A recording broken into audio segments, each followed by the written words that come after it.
Ce festival d'Avignon aura été caniculaire.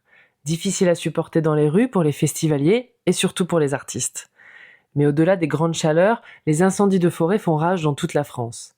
Les images sont partout, et dans ce contexte, on pourrait se demander: est-ce bien le moment d'aller s'asseoir dans un théâtre? Et n'y a-t-il pas urgence à agir sur le terrain plutôt qu'à écouter des textes et se divertir?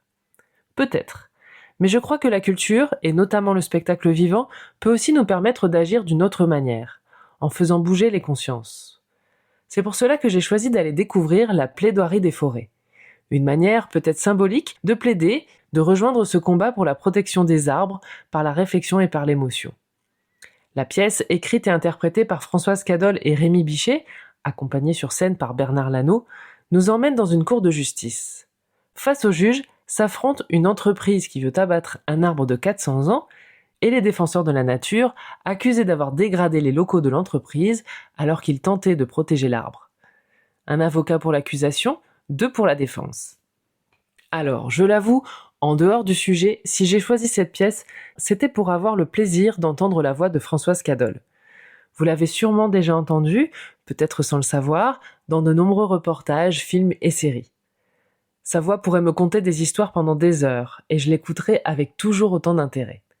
Alors, avoir ce plaisir de l'entendre en live, défendre un sujet qui me touche profondément, c'était une opportunité à ne pas manquer. Eh bien, cette pièce m'a beaucoup plu, car si elle nous fait entrer dans une cour de justice, elle possède aussi une forte dimension poétique. Un arbre séculaire, c'est un arbre qui a vécu tant d'histoires. Des histoires certes passées, mais qui, au final, se rattachent bien à nos réalités contemporaines. Dans cette pièce, la force des mots, si bien choisis et écrits, offre une voix à la nature. Elle défend sa majesté, sa force, et nous rappelle une évidence. Nous, les êtres humains, ne sommes qu'une petite partie d'un tout. Sans la nature, sans les arbres, nous ne sommes pas grand-chose. Ces mots, parfois clamés, parfois comptés, deviennent un souffle salvateur. Ils nous démontrent qu'une chose est sûre, vouloir dominer la nature à tout prix n'est vraiment pas une solution. Un très beau moment de théâtre, qui résonne particulièrement fort en ce moment. Et bravo à la compagnie de Françoise Cadol pour cette beauté théâtrale engagée. S'asseoir dans un théâtre pour regarder une pièce, ce n'est pas occulter les réalités du monde qui nous entoure. C'est justement pour moi le moment de s'octroyer une pause pour tenter de comprendre, se faire une opinion, profiter de quelques minutes de fraîcheur pour mieux repartir, armé de nouvelles convictions et agir ensuite avec peut-être plus de lucidité.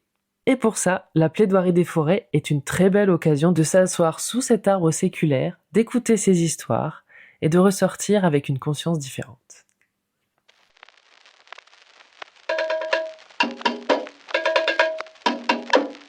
Esperluette. En mode festival.